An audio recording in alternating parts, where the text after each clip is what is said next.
उनके जीवन में रिश्ते बने, उनका किस प्रकार से उन्होंने उसका परिपालन किया, मैं वो बातें आप लोगों के बीच में लाना चाहती हूँ।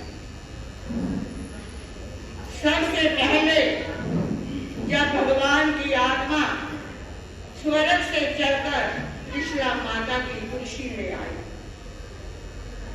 सबसे पहले रिश्ता माँ की कुर्सी से जुड़ा, माँ की ममता, माँ के प्यार से जुड़ा, और महावीर ने उस रिश्ते को कैसे निभाया, माँ की ममता का कैसे सम्मान किया।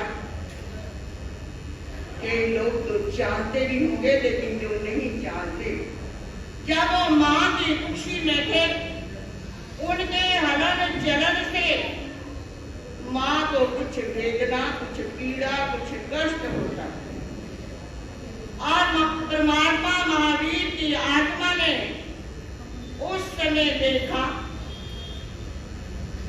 मेरी माँ को मेरे कारण से कष्ट हो रहा, मेरी माँ को मेरे कारण से, मेरे हिलने डुलने से कष्ट हो रहा है, मेरी माँ को मेरे कारण से कष्ट नहीं होना चाहिए।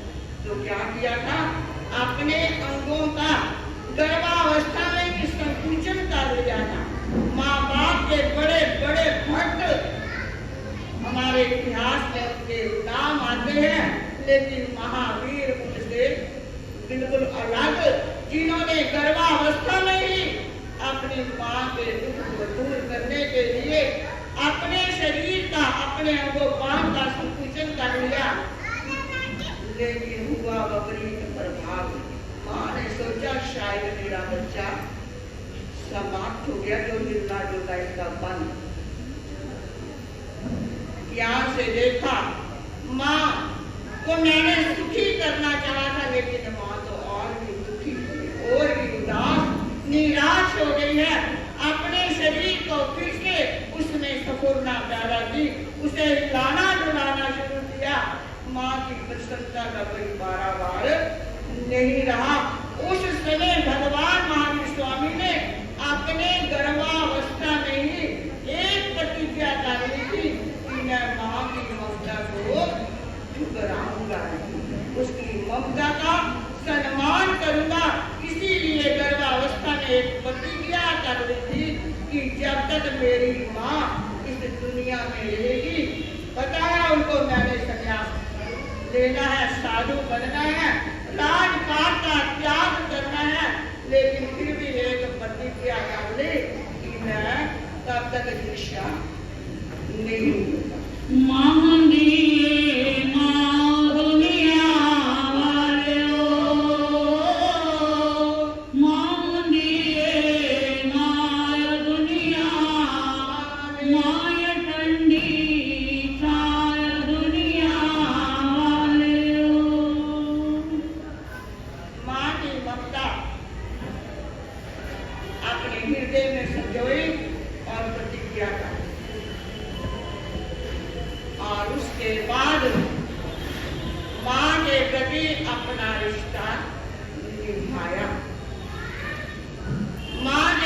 निभाया।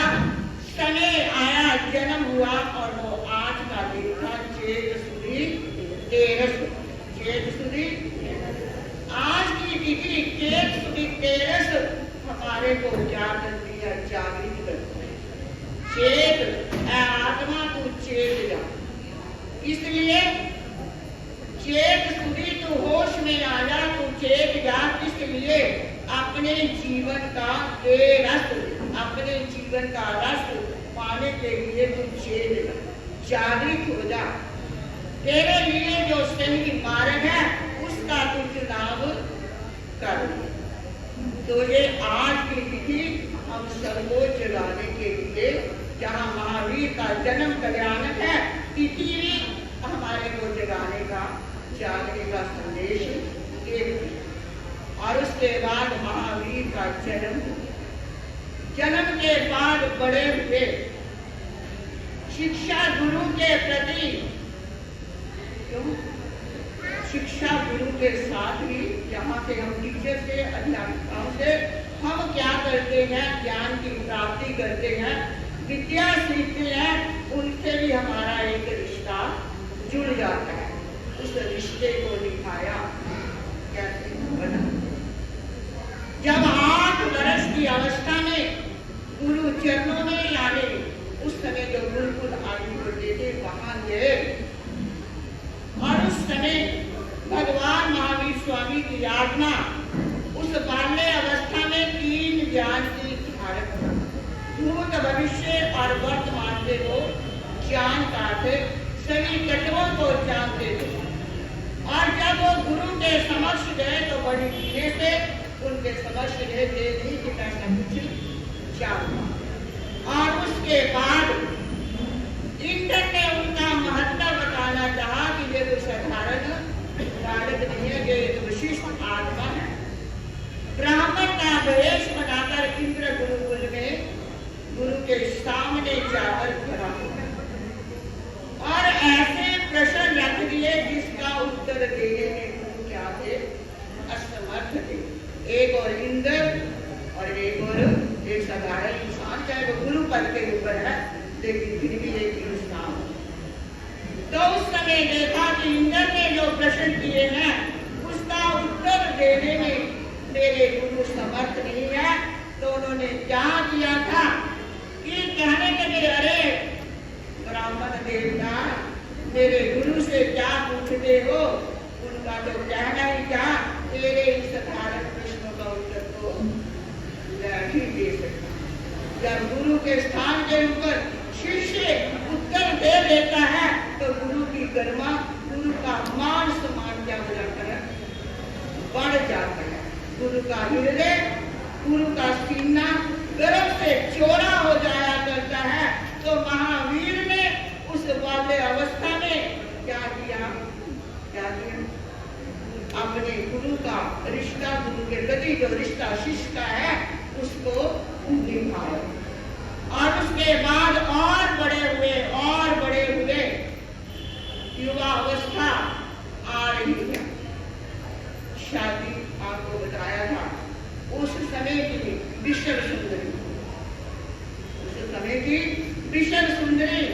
यशोदा से उनकी शादी हुई। उसके प्रति भी संसार से विरक्ति होते हुए भी उसके प्रति भी अपने कर्तव्य को पूर्ण क्या निभाया और एक बच्ची का जन्म हुआ।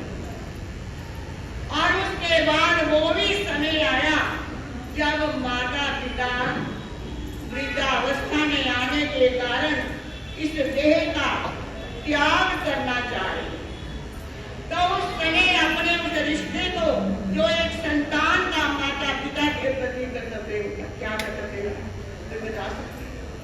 प्रवचन आपने बहुत सुने, याद रखते हो या नहीं किए तो मैं कुछ कह नहीं सकती कि माता पिता, गुरु और साहूकार, माता पिता, गुरु और साहूकार के प्रति जो उन्होंने हमारे ऊपर उपकार किया है और उसका जो ऋण हमारे ऊपर चढ़ा है, उससे ऋण होने का एक ही रास्ता है कि माता पिता को या गुरु को कभी किसी कारण से मन उसका धर्म से हट गया, कोई ऐसा कारण बन जाता है, कोई ऐसा अवसाद का समय आ जाता है, कोई ऐसी पीड़ा, कोई ऐसी वेदना हो जाती है जिसके कारण से वो क्या नहीं कर सकते, धर्म ध्यान से विमुख हो जाते हैं, उसकी आराधना नहीं कर सकते। तो ऐसे समय में जो संतान अपने माता पिता को, जो शिष्य अपने गुरु को, साहूकार को धर्म से जोड़ देता है, तो वो अपने माता पिता के प्रति जो कर्तव्य है, गुरु के प्रति जो कर्तव्य है, उसको पूरा कर देता है। तो महावीर ने अपने माता पिता को संधारा, अपने माता पिता को संधारा कराया, उन्हें समाधि मरण की प्राप्ति हो, उनकी आत्मा सदगति का मेहमान बने, तो उन्हें विधि पूर्वक समाधि मरण की जो विधि होती है वो पूरी करवाई और उनकी आत्माएं काल धर्म को प्राप्त होकर देव लोगों में देव रूप में उन्होंने जन्म लिया। तो माता पिता के प्रति क्या कर्तव्य होता है कि उन्होंने हमारे को माता पिता का रिश्ता कैसे निभाया जाता है ये उन्होंने हमारे को अपने जीवन में जीकर बताया। लेकिन आज हम महावीर के पुजारी तो हम भगवान महावीर स्वामी के आराधक तो कहलाते हैं, लेकिन जरा अपने हृदय के ऊपर हाथ उठाकर हमारे को सोचना चाहिए। हमारी कोई ऐसी स्थिति, हमारी कोई ऐसी बात, हमारा कोई ऐसा किया हुआ कार्य कि हमारे माता पिता के हृदय को दुखी तो नहीं कर रहा, पीड़ित तो नहीं कर रहा। महावीर की तरह इस माँ बाप के प्रति अपना जो रिश्ता है उसको हमारे को निभाने का प्रयास करना चाहिए। बाज मापिया ने पीड़ा कोई सहनाना कर ये नाना फिर दे के लेनाना। बाज मापिया ने पीड़ा कोई सहनाना कर ये नाना फिर दे के लेनाना। उससे आगे चले महावीर ने संन्यास विधि को स्वीकार कर लिया, साधु बन गए, जंगलों में साधना कर रहे। और महावीर ने एक दिन नहीं, 2 दिन नहीं, 12.5 वर्ष तक साधना की। मनुष्यों द्वारा, पशुओं द्वारा और देवी देवताओं द्वारा उन्हें अनेक प्रकार की पीड़ा दी गई। लेकिन महावीर के पास जो भी आया उसके जीवन को बदल दिया।